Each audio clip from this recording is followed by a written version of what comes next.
to my channel. I'm a formal analyst at Goldman Sachs, and I'm here to share my experience at the firm.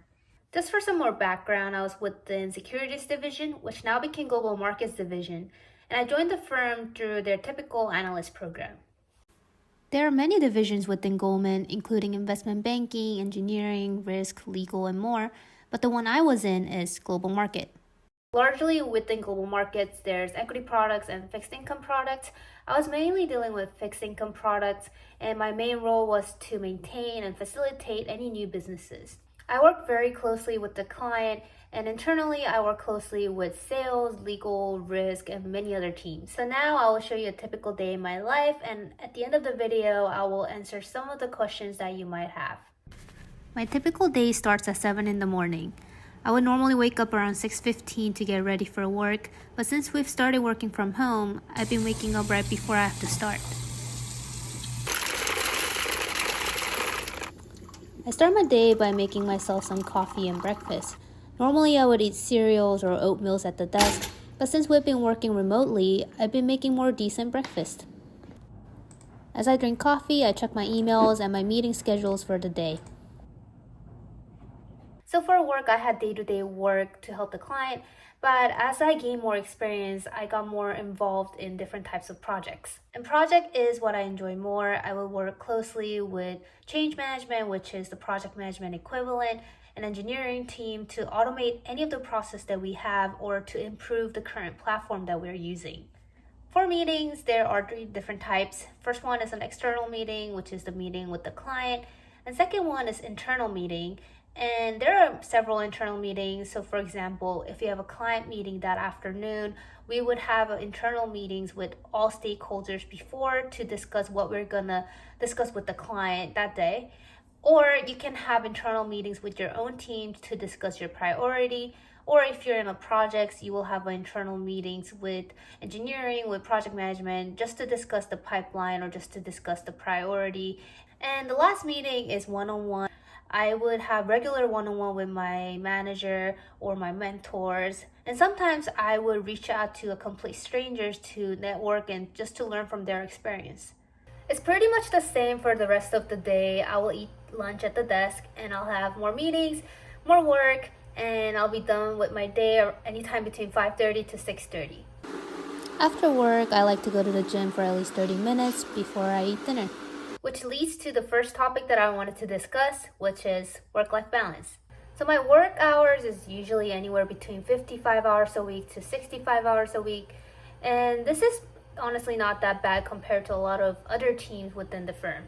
Every team is different, so some teams might work less, some teams might work more, but usually bare minimum is 50 hours a week. And especially for front office, I've definitely seen people working 70, 80, 90 hours a week. But then again, every team is different and everyone is different.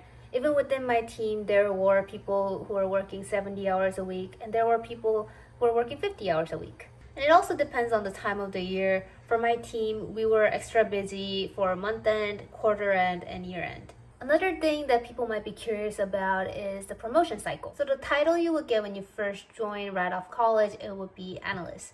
And within 2 to 3 years, if you get promoted, you will get promoted to associate, and then to vice president, and then to managing director or MD, and then to partner.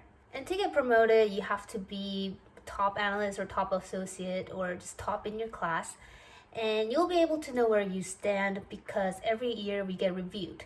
So how reviews work is that we request 8 people to review us anonymously and give us feedback. And towards the end of the year, our managers will combine those feedback along with their own feedback and let us know where we stand. So you'll be able to know if you're Q1, Q2, and so on. You can definitely plan for promotion throughout the year. One of the efficient things that I've seen is that you basically print out the job description for the next level. So if you're an analyst, print out the job description for associate level and see what criteria you need in order to make associate. Another thing that I wanted to mention is that Goldman will sponsor you. So if you're on a visa or if you do need visa, Goldman will sponsor you from OPT, OPT STEM to H-1B.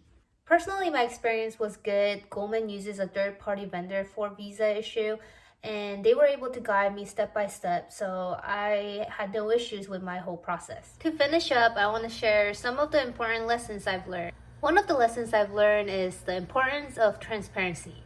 Since day one, I told my manager what I'm trying to achieve, what I'm trying to work on, what are my strengths, what are my weaknesses. And because she knew that, she was able to recommend me for different types of projects that will help me to achieve my goals. So one-on-one meetings like the one that I have with my manager is one way to be transparent. And another way to be transparent is to post regularly. One way to post is to send out an email listing out what you have accomplished to all the stakeholders, including senior management. And at the time, posting culture was really weird because I grew up hearing that being humble is the greatest virtue. So it felt like I was bragging for doing my job. But later I learned that posting is not about bragging, but just creating transparency. By letting other people know what you've done, you can create an image of yourself. And creating an image or creating your self brand is important because in a firm like Goldman Sachs, where there are tons of employees, you need to be known as a subject matter expert at certain areas. And another lesson that I learned is that they're all humans too. It's funny to say because it's so obvious, but what I'm trying to say is that everyone made mistakes, everyone learned something new at one point, everyone has their lives outside of work, like their families, and acknowledging that fact is important, especially when you just started working. It will feel like everyone else is so smart and you know nothing, and you're gonna make a ton of mistakes. And it's okay because everyone else did too. That's what humans do, we learn from our mistakes. And similarly, if you have something going on in your personal life outside of work, that's okay. Like everyone probably have something going on outside of their work too. So just acknowledging that for yourself, acknowledging that for other people will be very important in building relationships. And that is everything that I have for today. If you have any further questions, please comment down below. Thank you for watching.